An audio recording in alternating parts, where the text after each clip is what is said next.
Okay, good morning, everyone. It's so nice to have the opportunity to learn together here and to see so many of you. And again, I pray for the day when this will all be behind us. We'll be learning together in shul together. We'll have the opportunity to greet each other and to see each other and to interact with each other. But until now, we have Erev Shabbos. We have Friday mornings here on Zoom and on Facebook Live and elsewhere. And so what I want to do is I want to share just a few very quick ideas with you, 3 ideas as we've been doing every single week, 3 ideas that I hope will enter us into Shabbos with a little bit of inspiration, with some things to think about, and hopefully to guide us in our Shabbos table conversations and in our general conduct. The first idea I want to talk about is one of my favorite ideas in the entire world. And that's an idea that doesn't start with this morning's Parsha, with tomorrow morning's Parsha, but instead starts with Parshas Noach. When it comes to Parshas Noach, the pasuk tells us something very interesting. Aseh lecha ivas atze gofer, kinim ta'aseh teva. That Hashem instructs Noach, kim ta'aseh teva. That you have to build the teva, the ark, with kinim. And Art Scroll translates that word kinim as rooms or compartments. But if you look at how the word kinim is used throughout the Torah, it more often doesn't refer to rooms or compartments and instead refers to something else, and that is a bird's nest. For example, in this week's Parsha, when telling about the mitzvah, and elsewhere in the Torah, when telling us about the mitzvah, sending away the mother bird, the Torah tells us, ki karei kan sipor lefanecha, that when you happen upon a bird's nest. So the word kan refers to a bird's nest. And therefore it asks the question, why is it that when Hashem specifically tells Noach to build a teva, he says, kinim ta'aseh teva. That same word that appears by a bird's nest is the exact same word that appears by Noach's ark. And the Medrash tells us something very interesting, which I think blows the water out of this entire topic. It says the following, Amar of Yitzchak, ma hakan hazeh mitaher esa Metzora, just as this bird is going to purify the Metzora, something that you and I are going to read about tomorrow morning. Af tevascha metarascha. So too Hashem tells Noach that your ark is going to purify you. Just as the bird is going to purify the Metzora, the person who spoke Lashon Hara, so too you, Noach, your ark is going to purify you. Now I understand what Chazal are trying to do. Oftentimes in the Torah, Chazal are going to link different personalities and try to highlight common characteristics between the two of them. For example, Moshe is oftentimes compared to Avram. Pinchas is oftentimes compared to Eliyahu. And so the Torah, Chazal, oftentimes uses textual similarities to link different personalities throughout the Tanakh together so that you and I can learn lessons, so that we can compare and contrast them and help us appreciate the personalities even better. What then is Chazal trying to do by comparing the Metzora in tomorrow's Parshios and Noach all the way earlier in Sefer Bereshit? What commonality possibly have together? And the answer is something amazing. That whereas the Metzora, the person who spoke Lashon Hara, is a person who spoke negatively, they used the power of speech in an inappropriate fashion, Noach is guilty of the exact opposite crime. Noach is guilty of failing to use his voice. You see, the Metzora's sin is something that is very familiar to us, which is that he doesn't speak properly. He uses his voice, but he uses it for Lashon Hara, he uses it for slander, he uses it to denigrate other people. Noach was guilty of the exact opposite thing. Hashem tells Noach to build a teva, and he tells him to do it out in public and to take a very long time to do it. And the whole reason why Hashem wants Noach to do that is because he wants Noach to use his voice to positively impact and influence society around him.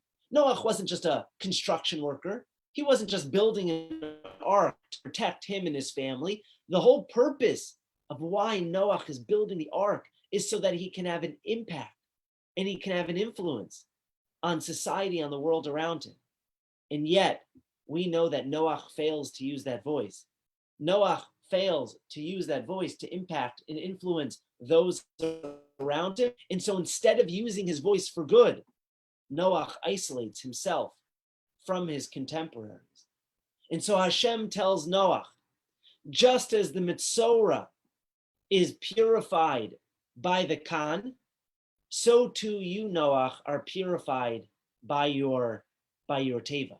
The Metzora's purification was for negative speech. You, Noach, your purification is for using the power of speech at all in the first place. Says the Sefer Ateres Shalom, that when it comes to speech, there are two sins. The first is classic Lashon Hara. It's misusing speech. We should be saying nice things about another person. Instead, we're saying not nice things about another person. We are speaking negatively about other human beings.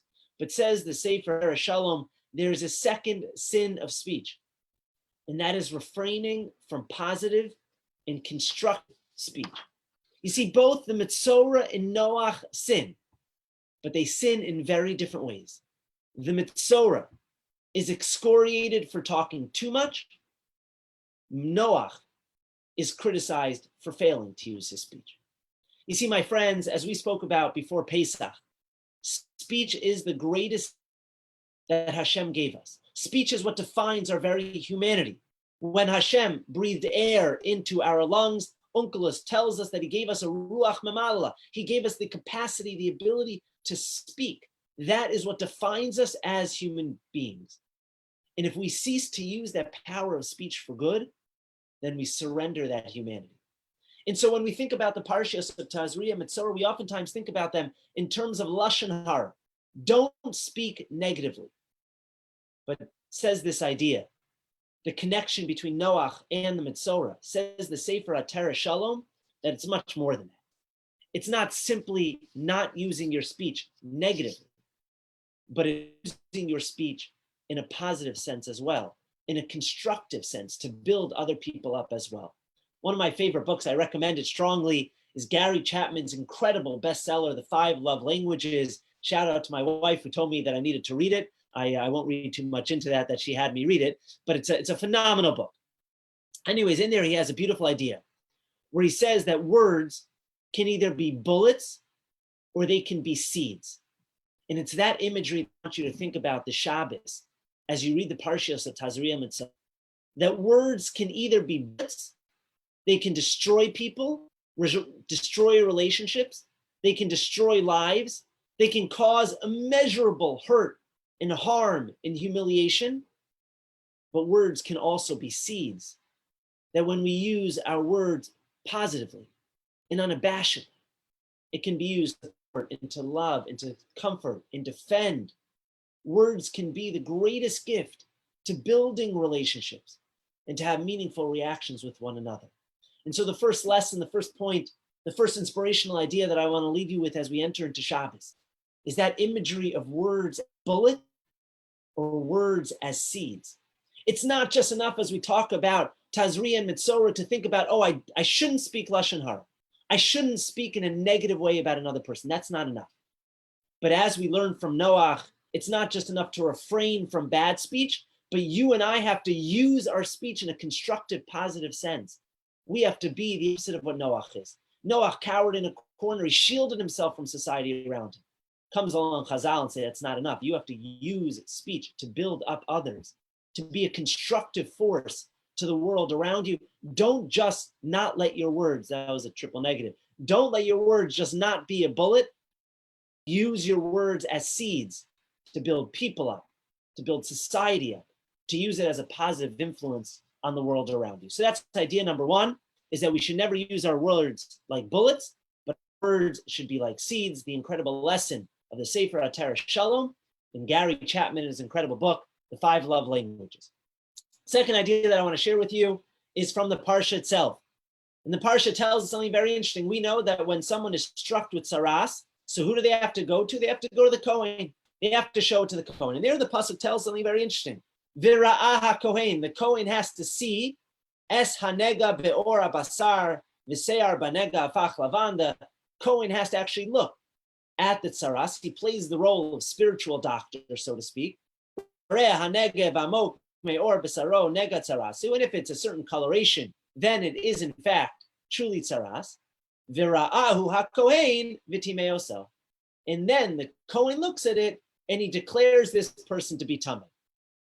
Obvious question, says the Katan Rav. I don't understand. You told me at the beginning of the Vira'ah Kohen that the Kohen is looking at this saras, and then you tell me at the end of the pasuk Vira'ahu HaKohen v'timeoso, and the Kohen once again looks and he declares this person tamei. Says the Katan Rav, I have such an obvious question. Why does the Kohen look twice? It seems redundant and repetitive.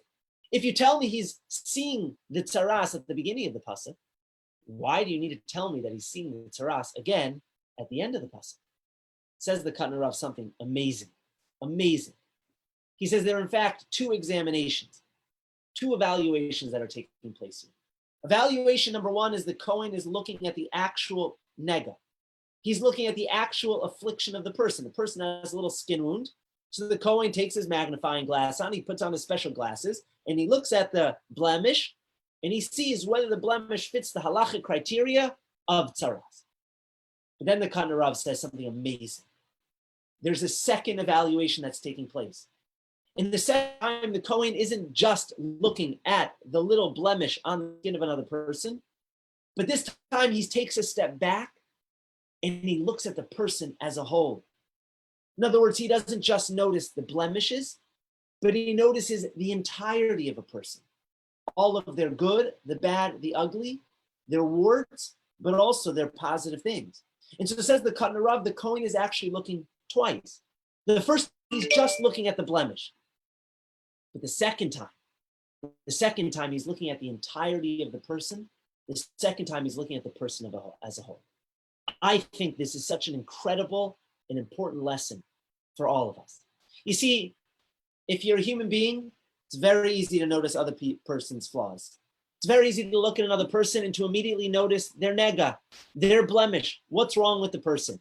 We are so inclined that the second we meet someone, we automatically notice what's wrong with them and what's inconsistent with them, or they're hypocritical, or there's this wrong with them, or they're that wrong with them. We are very good at noticing people's blemishes. It says the Katan Rav, the Kohen doesn't just notice the blemish. He has to go back and he has to look at the person again. He has to look at the entirety of the person. Because it's very easy to notice a person's blemishes. It's much more difficult to notice the rest of the person, the goodness that resides within them and their positive qualities, to see beyond that nega, to see beyond the blemishes and the faults and the shortcomings. And so says the Katan Rav, the Kohen has to look twice, and you and I have to look twice. That it's not just enough to notice people's faults and shortcomings and blemishes, but we have to train ourselves to notice the rest of the person and the entirety of the person. Nowhere is this more evident than in the Haftorah for Parshas Metzora, which we're actually not going to read tomorrow because it's Rosh Chodesh, but in a normal year, we would read the Haftorah for Metzora.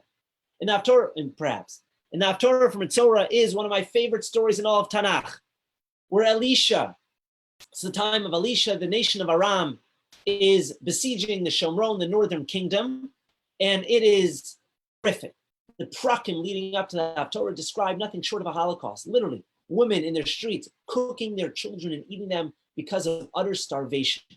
That's how dilapidated, that's how depraved society had become. And our Haftorah opens up with four lepers who are sitting on the outskirts of them. And they are literally starving to death. And they say to themselves, we have nothing to lose. We're either going to die out here because of starvation, or we'll go to the Aram camp, we'll give ourselves up to Aram. And if they kill us, we would have died anyways. In best case scenario, they'll keep us captive, but at least they'll feed us, and we won't die of starvation. As they say, L'chu, let's go to the camp of Aram. If we happen to live, great. And if we die, we die. And we have nothing to lose. So they go to the camp of Aram, and lo and behold, they show up there, and there's nobody there. The entire camp is completely abandoned. Little did they know, but Hashem had created a miracle where the nation of Aram had heard chariots and horses coming. They assumed that they were being attacked, and they ran away from the camp. And these four lepers come to the camp, and they find it's completely empty.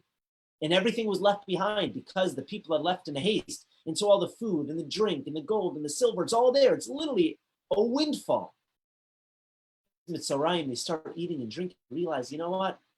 Why should we keep this to ourselves? So they go back to the Jewish camp. And they try telling the Jews about this windfall, about all the food and the drink, how this can solve all of the problems, and the Jews don't believe them. They think it's a ruse. They think it's a setup. So they send a few spies ahead, scout out the camp, and lo and behold, there's no one there. And so eventually they go, they take all the food, the drink, the silver, the gold, and it saves the Jewish people. An enormous miracle. And what many commentaries have pointed out about this miracle in this Haftorah is something incredible. That if I were writing the story and I were creating a narrative about a group of people that were saving the Jewish people, who would save the Jewish people? Maybe a famous rabbi, maybe someone be on the cover of a magazine, someone who would be on the cover of a newspaper. That is not who saves the Jewish people. Who saves the Jewish people is none other than 4 lepers. 4 people who had blemishes, imperfect people. People who were so imperfect, they spoke Lashon Hara about each other, and they were ostracized from the camp. The Jewish people said, you committed a sin so grievous that we don't even want you here. That we're throwing you out of camp. We're excommunicating you. And yet, despite their shortcomings, despite their blemishes, they are the harbingers of the redemption. They have enough goodness in them that they are the barriers. They are the ones who carry the redemption with them. And so, lesson number 2 from this week's Parsha is that I know this is going to be hard to believe what I'm about to tell you, but none of us are perfect. None of us are perfect. All of us have our warts and our blemishes and our imperfections. But what do we do with those? So most of us psychologically, we look at our blemishes and we look at our faults and we look at our imperfections and we forgive ourselves. We say, you know what, I might not be fully a perfect person, but I'm good enough. And so even if I have 1 or 2 things wrong with me, as a whole, I'm a good person. We need to give that same leeway to each other. When it comes to each other, we can't just view each other as our blemishes and our faults and our imperfections. We can't just look at that nega. You can't just look at that blemish, but you have to look a second time. And you have to notice the rest of the person, the goodness that's found in a person. And so lesson number 2 from this morning is not just to look at someone and immediately make calculations and immediately make assumptions about another person, but look a second time. Before you judge a person based on what they wear on their head or how they dress or what development they live in or what school they send their children to, before we judge someone based on snap judgments, let's take a second to reflect and to look at the rest of the person and to notice all the good in them and what we can learn from them. As we say in Pirkei Avos, we're reading Pirkei Avos, as we come up to Mat Shavuos, Ezehu Chacham Halomi Mikol Adam. Halomi Mikol Adam. And there are 2 ways of interpreting that. Number 1 is the classic way, which says you can learn something from everyone. Even the 4 Metzoraim, even 4 lepers who spoke such negative language, we threw them out of camp, we can learn something from them.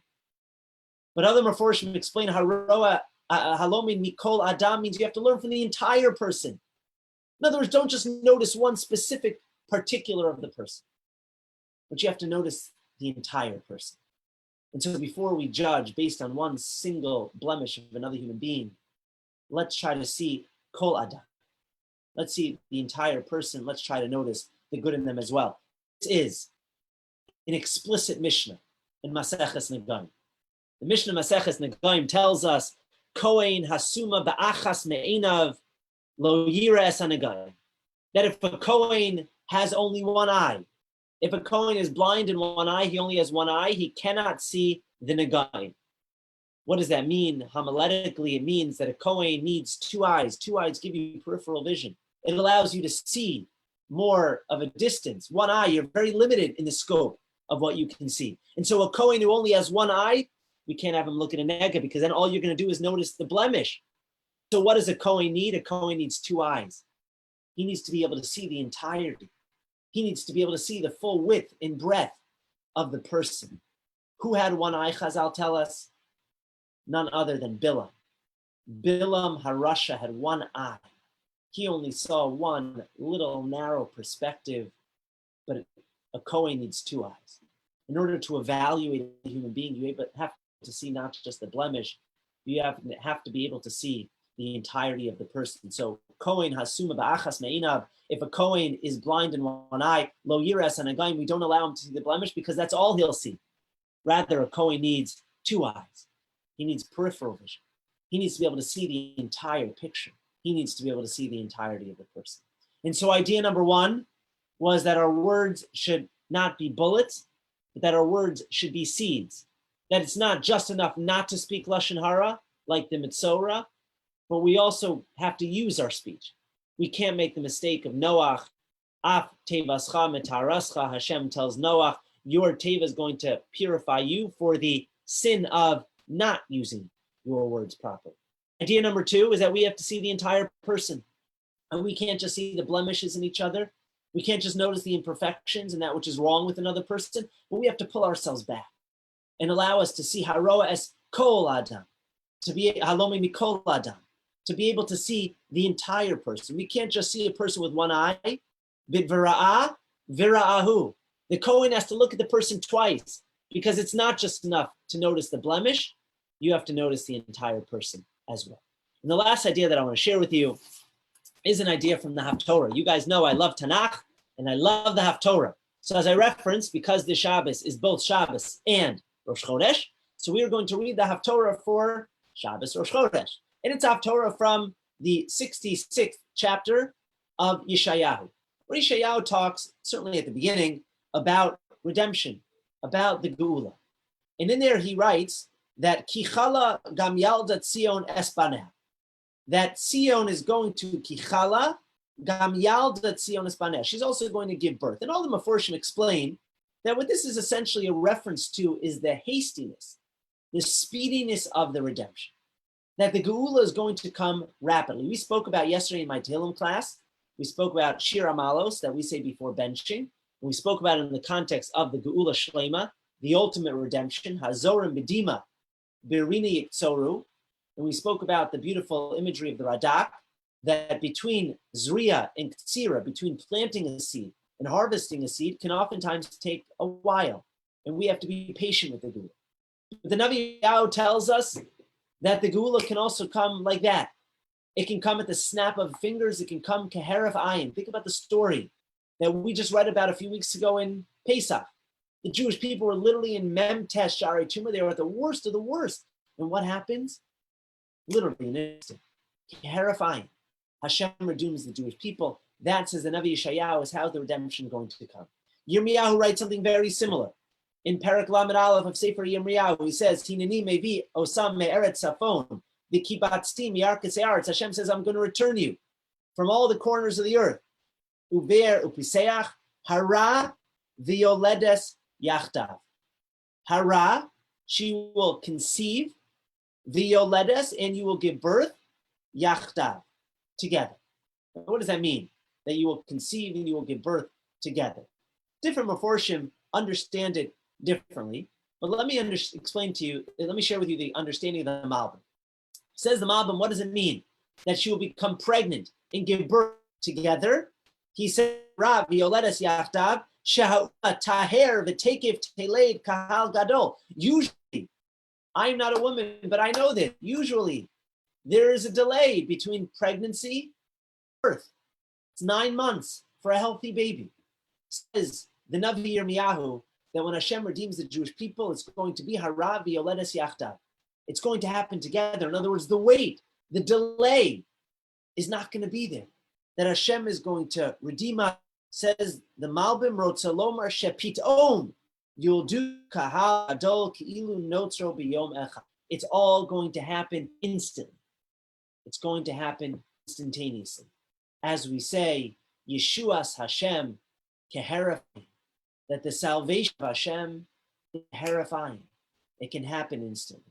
And that's something that you and I have to know, we have to believe in, and especially during these difficult and trying times, we have to reinforce that emunah over and over and over again, of hara violetas yachtav, that by laws of nature, there's a delay.